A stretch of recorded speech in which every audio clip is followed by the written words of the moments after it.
बिस्मिल्लाहिर्रहमानिर्रहीम। अस्सलाम वालेकुम dear students, hope you are fine. मेरा नाम रायनूर है और मैं आपको अपने यूट्यूब चैनल पे वेलकम करता हूँ। आज के लेक्चर में हम पढ़ेंगे chapter number 10 sampling BCom part 1 और सब्जेक्ट है BMS Punjab university Lahore.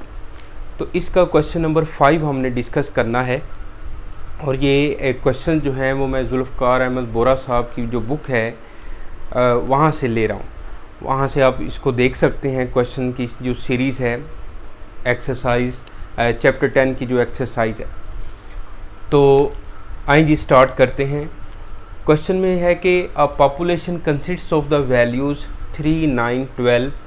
Draw all possible samples of size 3 with replacement. Calculate standard error and show that standard error is equal to sigma over square root 3। आपको पता है कि with replacement का ये result जो है वो वेरिफिकेशन के तौर पे हम वेरीफाई करते होते हैं लास्ट में, और विदाउट रिप्लेसमेंट हो तो साथ square root n minus capital N minus n over capital N minus 1 भी आता है विदाउट में। तो क्वेश्चन 4 हमने किया था विदाउट रिप्लेसमेंट के हवाले से। तो चलें आइए जी ये क्वेश्चन हम स्टार्ट करते हैं। पॉपुलेशन की जो वैल्यूज़ हैं वो हैं 3, 9 एंड 12। तो इसका जो पॉपुलेशन साइज़ है, पॉपुलेशन साइज़ वो कैपिटल N की वैल्यू 3 दी हुई है। 3 वैल्यूज़ है ना, तो पॉपुलेशन जो साइज़ है वो 3 है। Draw all possible samples of size 3। तो यहाँ पर जो सैम्पल साइज़ है जिसको हम स्मॉल n से डिनोट करते हैं वो भी 3 है। अब सबसे पहले तो हम इसका जो है ना सिग्मा और मीन फाइंड कर लेते हैं। और सिग्मा के लिए जो है वो हम यहाँ पर सिंपल एक छोटा सा टेबल बना लेते हैं कि x और x स्क्वायर, x की वैल्यू है 3, 9 और 12। इसका स्क्वायर लें तो 9, 81, 144। ओके, तो इसका सम देखते हैं कि सम कितना आता है कैलकुलेटर पे।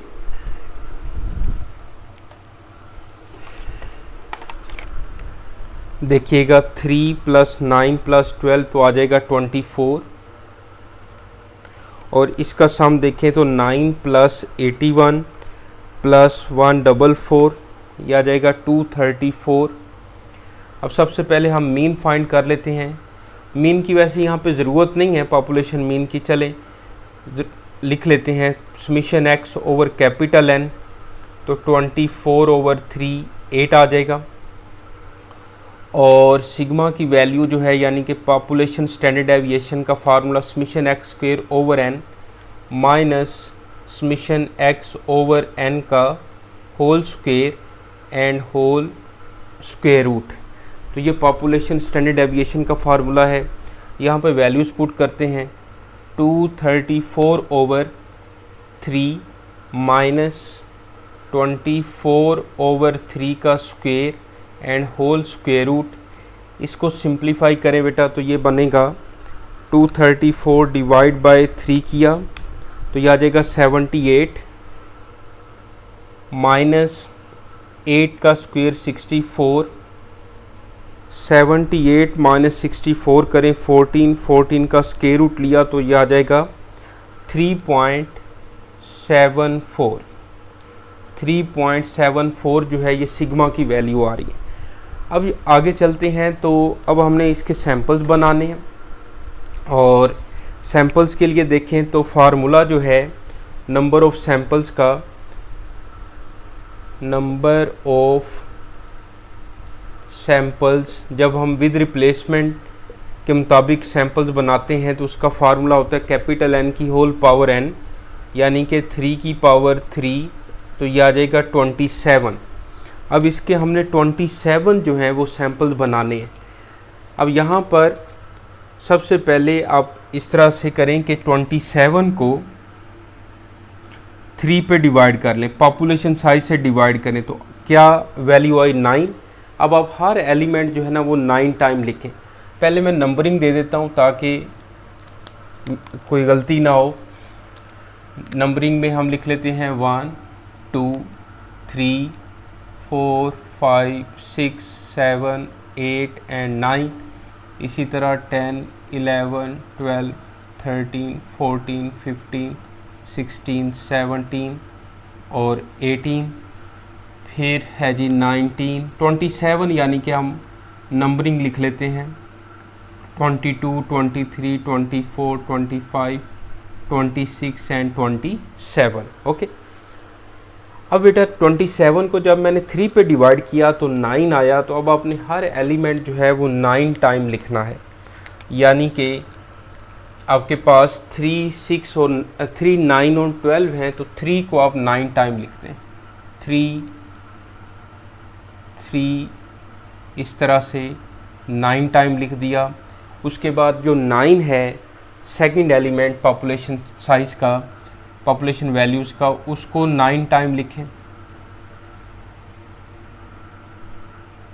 ओके, और इसके बाद जो थर्ड एलिमेंट है 12, इसको 9 टाइम लिखें।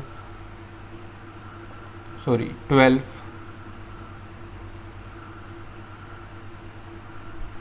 ओके, अब जो है आपने इस 9 को दोबारा 3 पे डिवाइड करना है, तो क्या आएगा 3।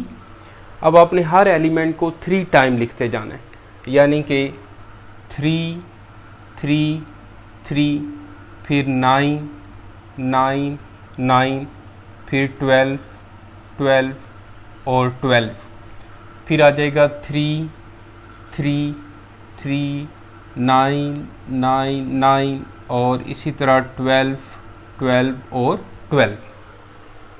यहाँ पर भी 3 3 और 3, फिर 9 9 और 9, फिर 12। ओके, अब आपने इस 3 को दोबारा जो है वो 3 से डिवाइड करना है, तो क्या आया 1। अब आपने हर एलिमेंट को जो है वो 1 टाइम लिखना है, यानी कि 3 9 12, 3 9 12, 3 9 और 12। हर एलिमेंट को 1 1 टाइम जो है वो लिखते जाएं। ये बनेगा 3 9 12, 3 9 12, 3 9 और 12। यह आ जाएगा 3 9 12, 3 9 12 और 3 9 और 12। तो इस तरह से ये हमारे सारे जो हैं वो सैम्पल्स बन गए। अब चाहे आप ये रेज कर दें, इसकी ज़रूरत नहीं है। ओके, तो ये बस याद रखने के लिए आप या रफ में लिख लिया करें। अब इसके सब जो है ना हमने मीन बताने हैं जी, मीन लिखने हैं। तीनों को, ये जो सैम्पल्स की वैल्यूज़ हैं, इन तीनों को ऐड करें और 3 पे डिवाइड करते जाएं। तो 3 + 3 + 3 9 9 डिवाइड बाय 3 करें तो 3 आ जाएगा। इसी तरह 6 + 9 15 डिवाइड बाय 3 करें 5 आ जाएगा। फिर ये 6 + 12 किया, डिवाइड बाय 3 करेंगे तो 6 आ जाएगा। और 15 डिवाइड बाय 3 करें तो 5 आ जाएगा। इसी तरह 9 + 9 + 3 21 डिवाइड बाय 3 7। इस तरह आप लिखते जाएं। 3 + 9 + 12 24 डिवाइड बाय 3 किया तो 8 आ जाएगा। ओके, तो ये टेबल जो है वो आप कंप्लीट कर सकते हैं जल्दी से। 12 और 6 कितना हुआ 18, 18 डिवाइड बाय 3 करें तो 6। और इसी तरह 3 + 12 + 9 जो है 24 डिवाइड बाय 3 किया तो 8। और 3 + 12 + 12 डिवाइड बाय 3 करें तो 9। ओके, अब यहाँ पर आए तो 9 + 3 + 3 जो है ये आ जाएगा 12 और 3 15 डिवाइड बाय 3 किया 5। तो ये मैं जो है ना कंप्लीट करते जाता हूँ, आप खामोशी से देखते जाइएगा।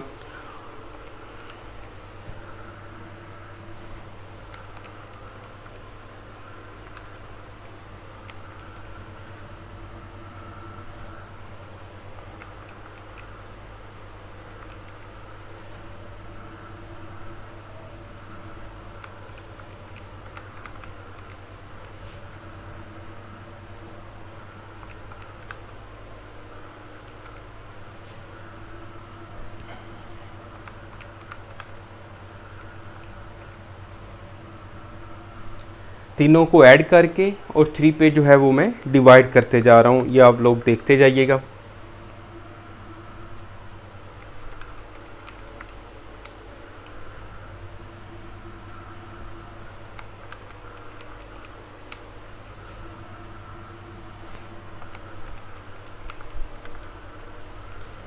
नाइन,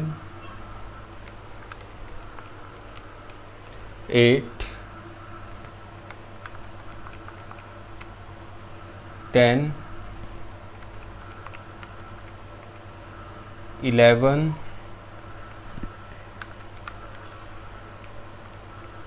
9, 11 और 12। ठीक है, इस तरह से ये हमारा जो टेबल है वो कंप्लीट हो गया जी। अब हमने बनाना है स्टैंडर्ड एरर फाइंड करने के लिए हमें इसका जो है वो सैम्पलिंग डिस्ट्रीब्यूशन बनानी होगी। और सैम्पलिंग डिस्ट्रीब्यूशन में देखिएगा तो यहाँ पे मैं लिखता हूँ, यहाँ पे बना लेते हैं सैम्पलिंग डिस्ट्रीब्यूशन ऑफ एक्स बार, यानी कि मीन, सैम्पल मीन। ओके, तो इसमें हम सबसे पहले एक्स बार वाला कॉलम बनाते हैं, एक्स बार, फिर टैली, फिर फ्रीक्वेंसी, फिर उसके बाद पी ऑफ एक्स बार, फिर आपके पास एक कॉलम आएगा x bar, P of x bar, और फिर एक्स बार का स्क्वायर और पी ऑफ एक्स बार। तो ये जो है आपने 6 कॉलम बनाने हैं और इस तरह से, ठीक है। अब देखें जी, सबसे पहले मीन जो है वो 3 से स्टार्ट हो रहा है, तो 3 यहाँ पे लिखेंगे। 3 के बाद 4 है, नो, 4 के बाद 5 है, 6 है, 6 के बाद 7 है, 8 भी है, 9, फिर उसके बाद 10 और 11 और 12। ठीक है, तो ये हमारा जो है ना वो टेबल बन गया है। सारी जो वर्किंग है वो साथ साथ चल रही है, तो इसलिए थोड़ा सा जो है वो आपको लग रहा हो कि स्लो हो रहा है क्वेश्चन, ऐसा नहीं है। तो ओके, तो इस तरह से अब हमने देखना है कि जो एक्स बार 3 है वो कितनी दफ़ा आ रहा है। देखिएगा 3 जो है वो 1 टाइम आ रहा है। 5 देख लें, 1 2 3 टाइम आ रहा है। 6 देख लें, 1 2 3, ये भी 3 टाइम आ रहा है, 3 बार लगा दें। 7 जो है देख लें, 1 2 3, 7 भी 3 टाइम आ रहा है। ओके, 8 देख लेते हैं, 1 2 3 4 5 6, दोबारा देख लें, 1 2 3 4 5 6। ओके, 8 जो है वो 6 टाइम आ रहा है, जो 5 ये हो गए और 6 ये। 9 को देख लें, 9 1 2 3 4। ओके, 10 देख लें, 1 2 3 11 1 2 3 और 12 1 टाइम। ठीक है, तो अब देखें ये 1 टाइम, 3, फिर 3 और फिर 3। यहाँ पे जो है ये 7 को ज़रा गौर करें, तो 7 क्या 4 टाइम आ रहा है, 1 2 3 और 7 3 टाइम ही आ रहा है। चलें इसको अब ऐड करके चेक कर लेते हैं कि क्या ये 27 बन रहे हैं। ऐड करें इनको, तो ये बन जाएगा हमारे पास फ्रीक्वेंसी में 1 3 3 3 6 4 3 3 एंड 1। ओके, तो 1 + 3 + 3 + 3 plus 6 plus 4 plus 3 plus 3 plus 1, तो ये 27 आ रहा है, बिल्कुल ठीक। तो यानी कि ये हमारे सैम्पलिंग डिस्ट्रीब्यूशन की जो फ्रीक्वेंसी है वो बिल्कुल ठीक आ रही है।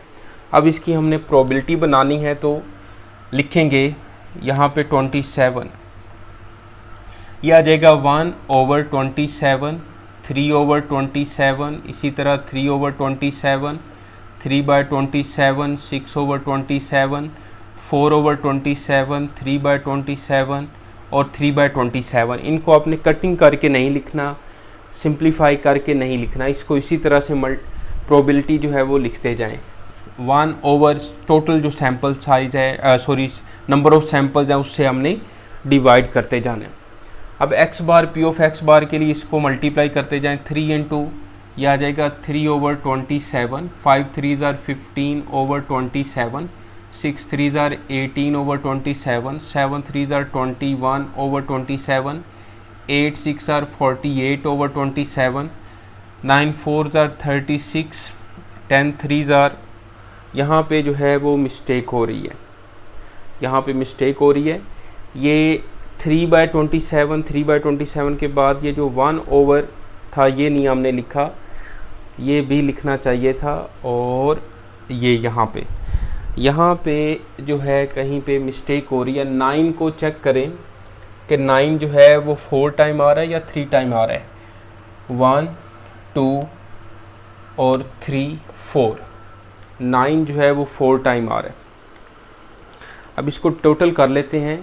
1 + 3 + 3 + 3 + 6 + 4 + 3 + 3 + 1, तो ये 27 आ रहा है, बिल्कुल ठीक है। अच्छा, अब यहाँ पर जो है ये 4/27, देखिएगा ये आ जाएगा 3/27, 3/27 और फिर 1/27। तो अब आ जाएगा ये 10 3s are 30, 10 3s are 30, 11 3s are 30, 3/27 और 12 1s are 12/27। ओके, 12/27 आ जाएगा। अब आपने x bar P of x बार को दोबारा x बार से मल्टीप्लाई करना है, तो x बार का जो स्क्वायर है वो बन जाएगा, यानी कि x बार को जब मैं मल्टीप्लाई करूँगा x बार का स्क्वायर पी ऑफ x बार से, तो ये आपस में मिल के ये बन जाता है x बार का स्क्वायर और P of x bar. Okay, अब देखते जाएं। 3 3s are 9, 9/27, 15 5s are 75, 75/27। यहाँ पर जब जैसे गलती हुई है तो मैंने समझा बस क्वेश्चन दोबारा करना पड़ेगा मैं, सही है, लेकिन बचत हो गई। तो देखते जाइएगा बस। 18 × 6 करो, 18 × 6 तो आ जाएगा ये 108/27। फिर आपने 7 × 21 करना है, तो ये आ जाएगा 147/27। 48 × 8 करो, तो ये आ जाएगा 384/27। और 36 × 9 किया, 36 × 9 तो आ जाएगा 324/27। और 30 × 10 करें तो 300/27। और 33 × 11 किया तो ये आ जाएगा 363/27। और 12 × 12 करें तो ये आ जाएगा 144/27। ओके बेटा, इस तरह से इसकी कैलकुलेशन जो है वो बड़े ध्यान से आपने करनी है ताकि कोई मिस्टेक ना हो जाए। अब इन सब को जो है ना इसका सम फाइंड करें, तो सिर्फ जो न्यूमरेटर है उसको आप ऐड कर लें, यानी कि 3 + 15 + 18 + 21 + 48 + 36 + 30 + 33 और +12। तो इस तरह इन सब को आप ऐड करें तो यह बन जाएगा 216/27। और अब इसको ऐड करें तो 9 + 75 + 108 + 147 + 384 + 324 + 300 और + 363 एंड लास्ट + 144। ठीक है, तो ये आ जाएगा 1854/27। क्लियर। अब जो है जी हम फार्मूला लगाते हैं सिग्मा एक्स बार का यानी कि स्टैंडर्ड एरर का। तो ये बनेगा समीशन एक्स बार का square P of x bar minus summation x bar P of x bar का whole square and whole square root. ये फार्मूला है स्टैंडर्ड एरर का। इस पे लिखें जी वैल्यूज़ तो 1854 divide by 27 minus summation x bar P of x bar जो है वो 216/27 का स्क्वायर। इसको सिंप्लीफाई करते हैं तो ये बन जाएगा हमारे पास 1854 डिवाइड बाय 27 किया तो ये आ जाएगा 68.67 माइनस 216 डिवाइड बाय 27 करो 8 का स्क्वायर आ जाएगा 64, इसको माइनस करो और उसके बाद स्क्वायर रूट लेना है। 68.67 माइनस 64 का स्क्वायर रूट ले लें तो ये आ जाएगा हमारे पास 2.16। सिग्मा एक्स बार जो है ये आ जाएगा 2.16। अब हम वेरीफाई कर लेते हैं तो मैं ये इधर लिख रहा हूँ, यानी कि आपने इसके बाद ही लिखना है और मैं ये इधर लिख रहा हूँ, ये जगह है हमारे पास। तो यहाँ पे लिखें sigma x bar is equal to sigma over square root 3। तो ये लिख दिया मैंने 2.16 इज़ इक्वल टू सिग्मा की वैल्यू है 3.74 ओवर स्क्वायर रूट 3। तो 2.16 इसको हम डिवाइड कर लेते हैं तो 3.74 डिवाइड बाय स्क्वायर रूट 3 तो ये हमारे पास आंसर है 2.159 आया है। तो अब इसको राउंड ऑफ करें तो 2.16 आ गया। तो हैंस यानी कि स्टैंडर्ड एरर जो है सिग्मा एक्स बार को हम स्टैंडर्ड एरर कहते हैं। Standard error is equal to sigma over square root 3। Okay, तो ये इसका आंसर है जी। ओके, ये बल्कि वेरीफाई कर लिया हमने। तो इस तरह से ये क्वेश्चन जो है वो आपने प्रैक्टिस करना है। तो कैलकुलेशंस पे थोड़ा टाइम लगता है लेकिन ये यूनिवर्सिटी में 20 नंबर का क्वेश्चन आता है पूरा जो कंप्लीट जो है। तो इसको बड़े आराम से सैम्पल्स बनाएं, फिर उसके बाद उसको टैली करें, सही है, मीन फाइंड करें, सैम्पलिंग डिस्ट्रीब्यूशन बनाओ, फार्मूला लगाओ। तो ज़्यादा नहीं है, अगर आपकी अच्छी प्रैक्टिस हो तो ये 10 से 12 मिनट में क्वेश्चन हो जाता है। तो मेरा मकसद था आपको समझाना, तो इसलिए टाइम थोड़ा सा ज़्यादा लग जाता है। तो अपना ख्याल रखें और इसके बाकी क्वेश्चंस भी हम करेंगे डिस्कस। तो नेक्स्ट वीडियो तक के लिए रायनूर को इजाज़त दें। अल्लाह हाफिज़।